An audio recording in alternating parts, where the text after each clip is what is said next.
من الله وهذا إلا الله لا إله إلا الله آمنا رسول الله هذا من الله وهذا إلا الله لا إله إلا الله مدي رسول الله هذا من الله وهذا إلا الله لا إله إلا الله مدي رسول الله سنتي الله ورنا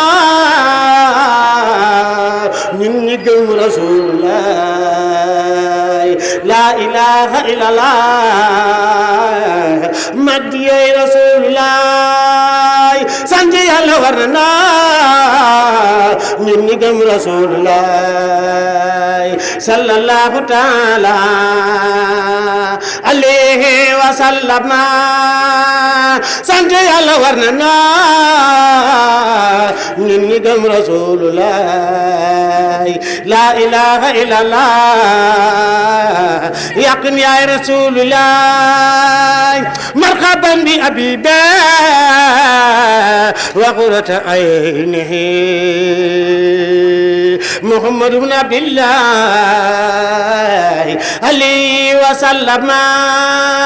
مرحبا بأبي وقرة عينه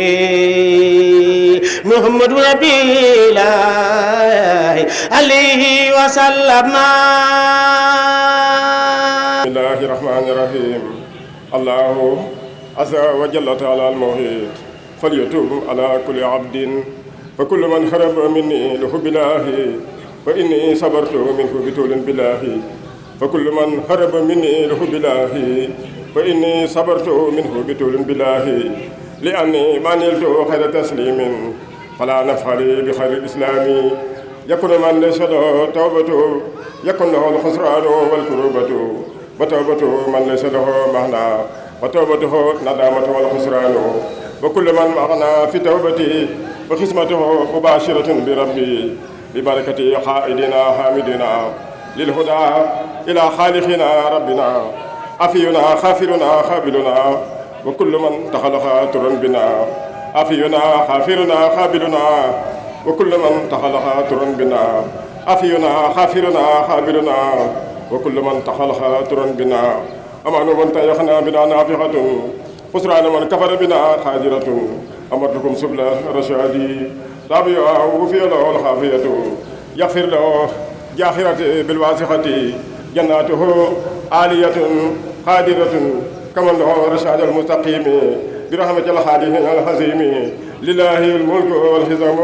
مخزر أبدا بالكرم أبتم ربنا والباري لأنه يميت ويحيي بخبوركم يفعل ما يشاء لملكه يفعل ما يشاء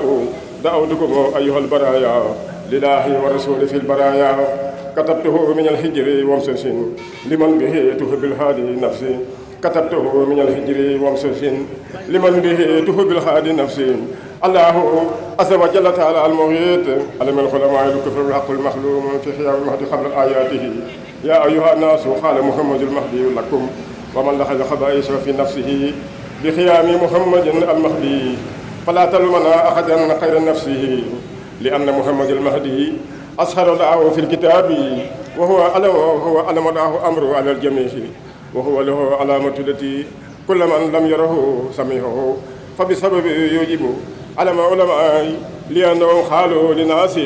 إني فلان عالم الحق المبين عند الله والناس أخذوا ذلك لأنهم لا يظلمون شيئا عند ربهم لأنهم لا يظلمون شيئا عند ربهم إلى ما يسمعون من العلماء العروف أما علماء العروف كانوا في النفاق أو هم مع المشركين ثم يهمنا صفة المشركين وطلبوا رداءهم بجوارهم وهم نية مبينة ولا هم يبقى شيء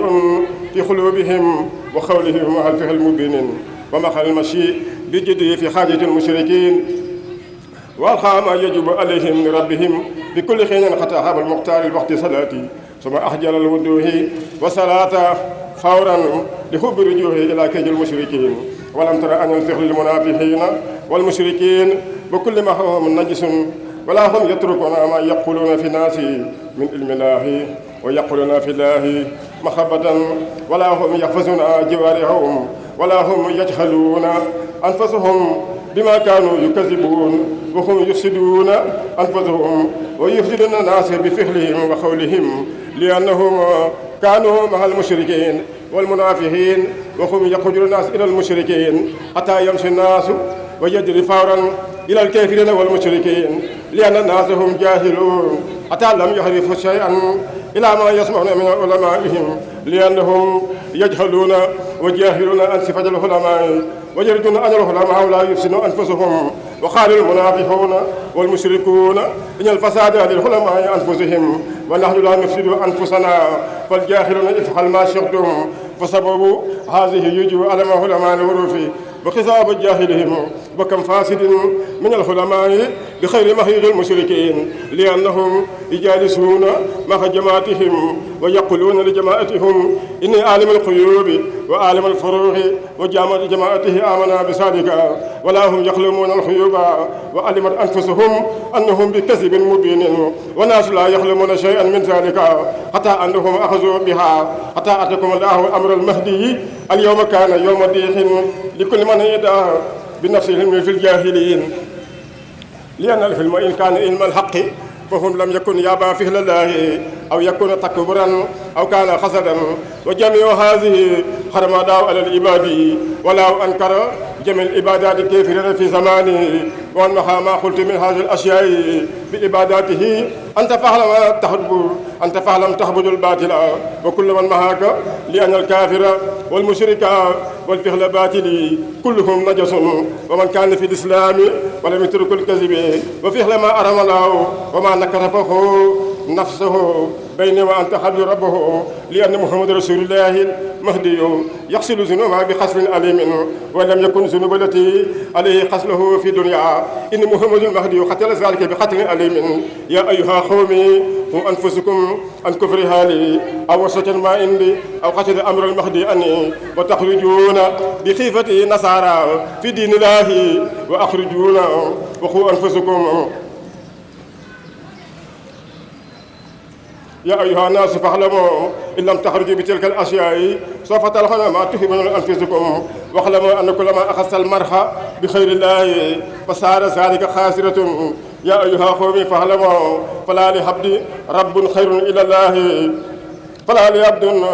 لعبد رب خير الله إلى قصير والله لولا محمد رسول الله ما خلق شيئا والله لولا محمد رسول الله ما خلق شيئا والله لولا محمد رسول الله ما خلق شيئا وإن محمد رسول الله خاتم النبيين في الدنيا وإمام المرسلين في الآخرة وإن محمد رسول الله خاتم النبيين في الدنيا وإمام المرسلين في الآخرة وإن محمد رسول الله خاتم النبيين في الدنيا وإمام المرسلين في الآخرة وإن قلت لكم هذا بفمي والقلم وأنتم تكفرون بخير شيء ولا علم ولا علامة إلى أنهم كانوا بخيفة نصارى وتكبروا ما الخزي عن البحث فعل الله وأخذون في علمكم الباطل الذي لا يأتيكم شيئا سوى قصار الدارين لأنهم كنتم بخير أن تعدكم سوف تعلمون إن الله خلقكم لنفسه رسول الله وأختاهم محمد المهدي جميعهم بخير كيد المهدي رسول الله ولكن الله فعل ما شاء يا أيها علماء العروف فاعلموا وعلموا جاهلكم أن يوم القيامة يوم التي لتعلمون أن الله واحد لا إله لعبد إلا الله ذي خلق السماوات والأرض ومن لم يؤمن وياتهم فستعلمون أن الله على كل شيء قدير وعلى كل عبد أجر ما قدر الله على عبده فبأي قدر الله حتى يجب على العبد سوى الحمد ومن خسر على العبد التي قدر الله الأمر كما شاء بها ثم أباه العبد أو كفر أو خط صفة العبد الذي لا يعبد ربه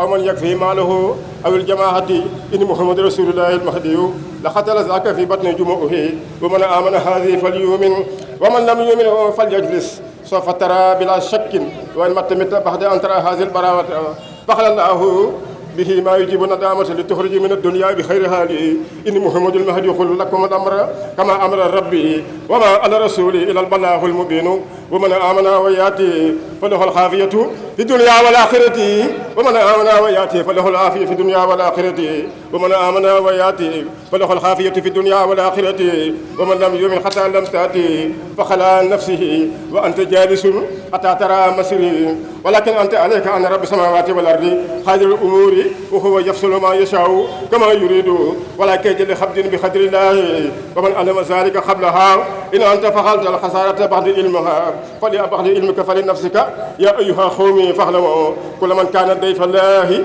في بلد ما أنت لم تولد بها وليس لك إخوة فيها ولا أنت تنال الأحباب في جميع بلادها إلا من مهك لله ثم فعل ما شئته وقلت ما لم يحب أحد في عدوك وأنت علمت كل من لم يكن مهاك لم يحب منك شيئا ولا يجب منك ترك ما قلت في الناس وذلك كفى علامة في جميع الدنيا وبلغ في ذلك وياتي إني رب العالمين إني رب العالمين قلت للخلائق طرا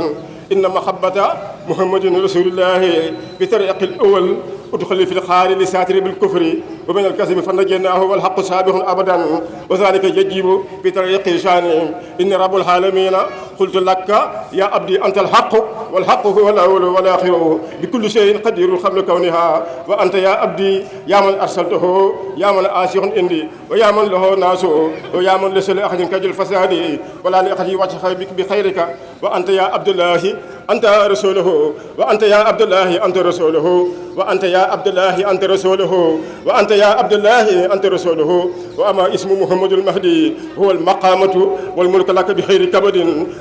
ولا كيد منك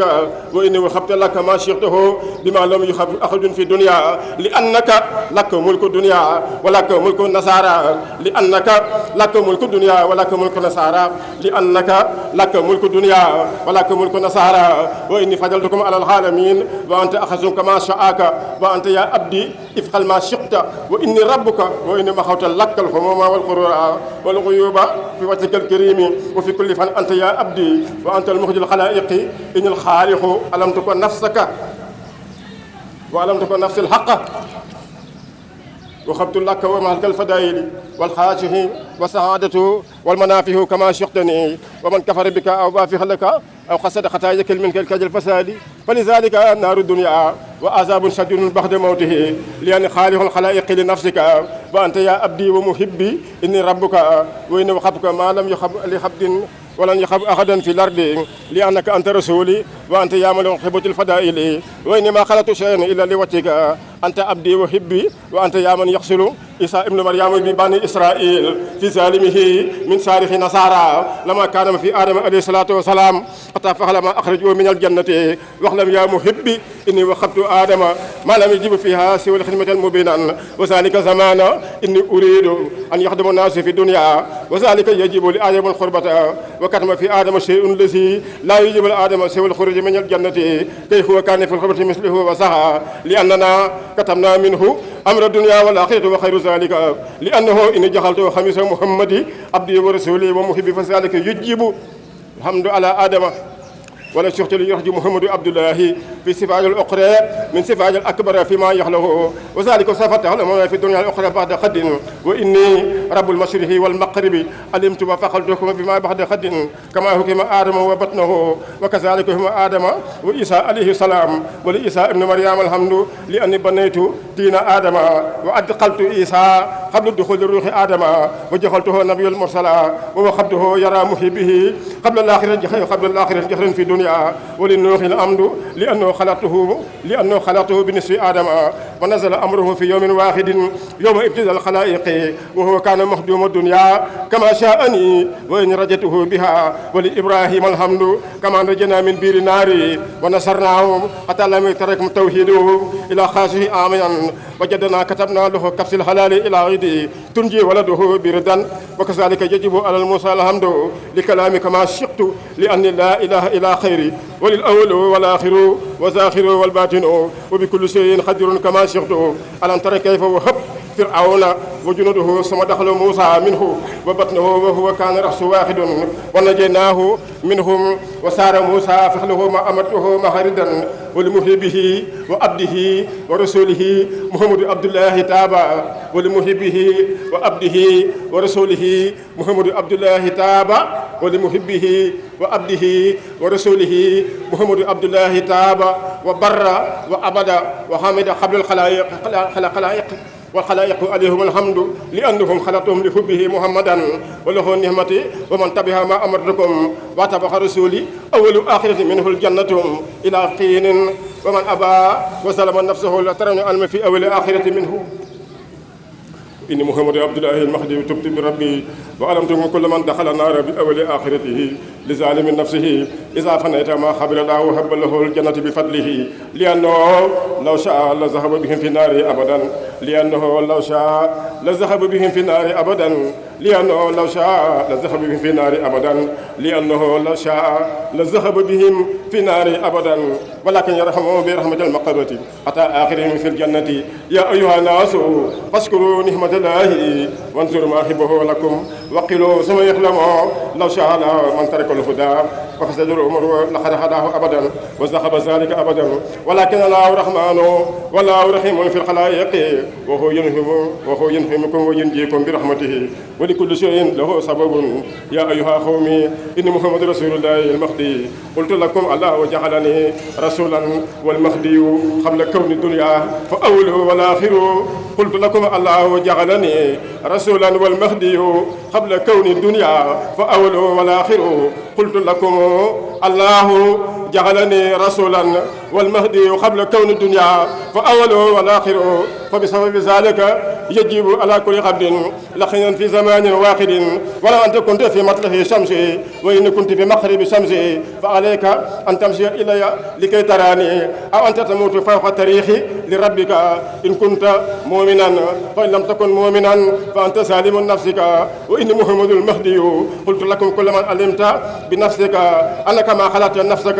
وما رجوت الرب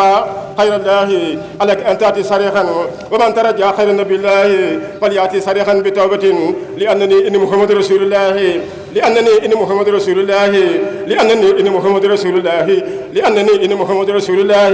لأنني إن محمد رسول الله لأنني إن محمد رسول الله وإن محمد المهدي وإن محمد عبد الله اليقين المبارك وإن محمد عبد الله اليقين المبارك وإن محمد عبد الله اليقين المبارك وإن محمد عبد الله اليقين المبارك إن صاحبكم بقدر الله من قبل الدنيا إن صاحبكم بقدر الله من قبل الدنيا إن صاحبكم بقدر الله من قبل الدنيا وإن محمد عبد الله اليقين المبارك المهدي وإن خاتم النبيين في الدنيا وإمام المرسلين في الآخرة وشخص هو محمد رسول الله وشخص هو محمد المهدي وشخص هو صاحبكم بإذن الله وإني فعلت فيكم ما شاءني وإن محمد رسول الله قلت هذا بعد 55 سنة وفي وقت الصغر إلى الكبر إني ما رجوت بقولي وفعل شيئا خير الله ومن تأخذني مجنونا ولم يتوه صريحا ثم يأتي في ذلك الوقت فاعلم أنت فلا كدخول النار بعد حساب الدنيا منك يا أيها قوم علماء الخروف فاعلموا إن أنتم جلستم حتى قدر يوم القيامة فيكون خير الخافية جدا لأنكم قلتم للناس إن أعلم الحق حتى أتى أن الناس يؤمنون بها الله عز وجل تعالى المحيط فمن محمد المهدي نبي الهدى وإني قلت لجميع أهل الدنيا إن هالي وشأني شيء عظيم في الدنيا والآخرة ومن كفره فليعلم أن من كفر الحق من الله تعالى هو داخل من الكاذبين ومن أخذ الكذب حتى مات دخل النار وهو ظالم لنفسه إنني محمد رسول الله قلت لكم ومن كفرني ويأخذ خير الله تعالى فهو من الخاسرين في الدنيا والآخرة أيها الكفار فاعلموا أن كفركم وإباءكم لم يجب ترك الله ما قدر الله تعالى في عبده ومن كفرني فليطلب رسولا خير رسول الله لأن الله تعالى جعل الشخص محمد المهدي رسول الله والله لا يخلف الميعاد وخلق الله وخلائق بعد قادر وذلك زمان ود شخص محمد رسول الله وهو خاتم النبيين في الدنيا وإمام المرسلين في الآخرة وهذه لم يكن بكيد ولا دواء وليس الغروف ولكن قدر القادر وعزيز الجبار كما شاء وهو الله رب الخلائق وأرسل محمد عبد الله نبي الهدى المهدي في قرية جزجان اللهم يا ربي أجعلنا منه صحيحا مبينا دائما إلى الجنة وهب لنا منه عاشقا جديدا سجدا وهب له منه قوة وولدانا مؤمنا مسلما ومسلمة عاشق دين الله آمين دين رسول الله وتابع الهدى ربي خدا وخدا بك ربي يا قابل الدعاء أقبل دعائي برحمتك يا أرحم الراحمين يا رب العالمين طويل لنا أمرنا سقي لنا بدنا وهب لنا رشدا وتوفيقا يا الله سبحان ربك رب العزة عما يصفون وسلام على المرسلين والحمد لله رب العالمين. jërëjëf bokk na ci lii nga xam ne moom nga doon jàng ñi doon bind téere bi bokk na ci Baay Alaaji Babacar Ngom bokk na ci ñi nga xam ni yàqin moo leen doon bindloo téere bii sëñ Mor Ba doon jàng tey bokk na ci ñi nga xam ni ñoom la ko yàqin doon bindloo muy Baay Alaaji Ngom ak Baay Góora Ba Baay Alaaji Ngom ak Baay Góora Ba ñoom la yàqin bindloo lii nga xam ni moom la sëñ Mor Ba doon jàng mu doon loo xam ni ba ñu ko bindee ba noppi ñu ngi ko teg ci loxol Baay Ibrahima Seen moo ko doon jàng moom Baay Daawuda Géy ñoo ko doon jàng fële ci wetu diiwaan ba amoon na garab gu mag bokk na ci fulki bii nga xam ni moom la sëñ Mor Ba doon jàng yàqin binduloo ko woon ku mel ni Baay Alaaji Babacar Ngom ak Baay Góora Ba ñoom la ko doon binduloo bi ñu ko bindee ba sottal nag ñu teg ko ci loxol Baay Ibrahima Seen ak Baay Daawuda Géy ñoom ñoo ko doon jàng ci garab gii nga xam ni moo nekkoon ci diggante diiwaan bi ak buntu kër Baay Alaaji Ngom ndax foofu daa amoon ay bunti sarale diiwaan bi néegu ñax bu mag la woon boo xam ni ci la yàqin daan dalal gan ñi nekkoon fii ci ginnaaw kër Baay Daam Géy jëm jàpp kër Baay Alaaji Ngom jëm ca tali taset ba am na garab gu mag bu nekkoon ci diggante buntu kër Baay Alaaji Ngom ak Baay Ousmane Ndiaye garab googee daan nañu wër di ko fa jàng ñun ñi nekkoon ay tuut tànk nekk ci daara ji di jàng ñu daan fa toog di leen déglu kon bokk na ci mag ñooñu doon ko jàng Baay Ibrahima Seen ak ñoom Baay Daawuda Géy ak ñoom Baay Ousmane Ndiaye ak ñoom Baay Modou Géy Siin ak ñoom Baay Modou Géy Siin ak Baay Modou Géy Baay Modou Mbay mi daan tëgg tabala ji ci waxtu julli te yàqin joxoon ko tabala yi fii ñoom bokk na ci ñi daan wër foofu di jàng lii Mor Ba doon jàng tey kon lii lu yàgg la lu fekke la bañ ko daan jàng ñii gone yii ni tey nag jàng rek lañ ci am waaye man fekk naa ñeer ko tegoon ci seeni loxo ñi di ko jàng fekke woon naa ko daan toog di leen déglu yàqi na ko tegoon ci seeni loxo Baay Ibrahima Seen Baay Daawuda Géy Baay Ousmane Ndiaye Baay Modou Géy Siin ak Baay Modou Mbay mii nga xam ni moo nekkoon ci lakku ñamb bi moo Baay Caam Xombal yoroon tabala ji nga xam ni waxtu bi li musaana jot moo koy tëgg booba rajo xewul tabala la daan tëgg yàq ni ko bu waxtu julli jotatee dee ko tëgg kon ñu ngi leen di ñaanal jàmm yàlla defal ñu jàmm sutura lii yàlla na jëm kanam yàlla jë ma rafet na lool ñu ngi sant nag mbooleem ñi nga xam ne ñoo di te yëfi sëñ Demba Ndiaye ak sëñ Aliou Sène ak sëñ Mor Ba mi ak mbooleem soxna Saybata Diouf moom Alaaji Njéeri leen ñaanal sa borom dëggal seen taxawaay sant nañ leen baax jërë ngeen jëf ñu ngi santin Ngoone Cissé moom itam jërë ngeen jëf asalaamaaleykum jërëjëf Baye Mour Seck wax dëgg yàlla yow moom lu tax ñu bàyyi la fi ndax am nañu ko bu fekkee démb ngay seede yi nga def ci digganteeg yaqin ndax loolu dëgg la te lu yàgg dëgg la sax alxuraan daanaka ku ko jàng rek mooy xam njëriñam dafa naan moom gore na gore boo xamante ni boo ko bàyyee mu bàyyi la waaye boo ko jàppee mu jàpp la li nga wax it moo am ndax it wax dëgg yàlla comme ni ñu ko waxee rek sëñ Mor moom ab sët la rek sët moom ndax dafa fekk loo xamante ni daanaka li tubaab bi continuité lay doon ndax moom mu nekk koo xamante ni wax dëgg yàlla dañ koy ñaanal yàlla wéral baat bi yàlla guddal fanam ndax wax dëgg yàlla mi ngi liggéey bu am solo comme ni ñu koy waxee rek ñun ñëpp benn lañ daanaka yaqin moom benn tànk la am ndax fi mu ne nii li muy yéene rek ñëpp yéene la jàmm yéenente jàmm te xool loo xamante ni lu soxna si bëgg rek ñu xool foofu ndax lépp lu ñuy def ndigalu soxna si donc la ñuy dox ñu ngi ñaanal ñëpp di jégalu ñëpp di ñaanal ñëpp ak baal ñëpp ak yàlla defal ñu jàmm si waxtu weeru koor bi maa ngi dox suñu mag seen Aliou Sène mu barkeelu si wax bi. bu ñu sante yàlla julli ci Rasool Mouhamadou Abdoulahi Al Yaqin ñi ngi jaajëfal mbooloo mi ñi ngi am kontaan di yëkkati kadduy soxna Saybata Aydara bintu Mouhamadou Rasulullah nee na mi ngi leen di sant mbooloo mi di sant taalibe yépp di ñaan yàlla weeru koor wii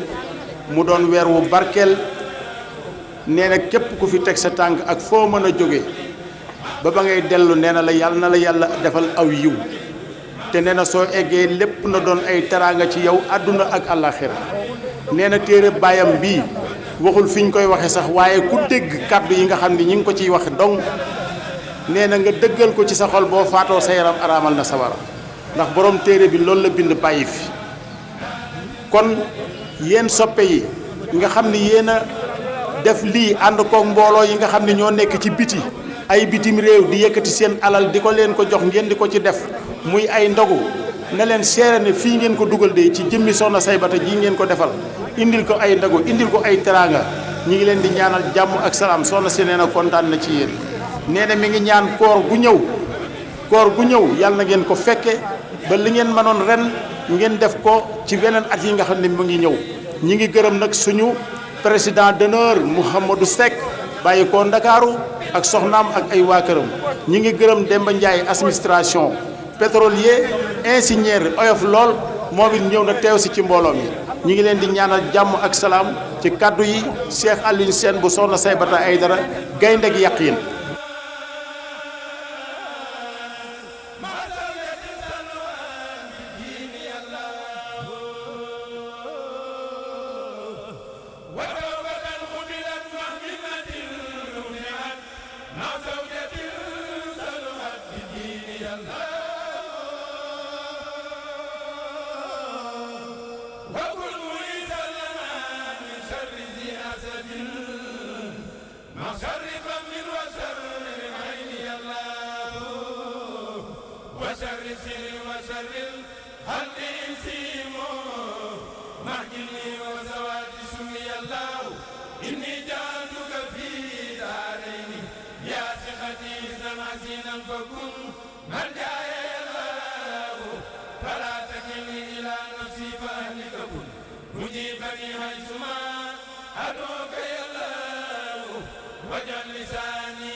وكن نسي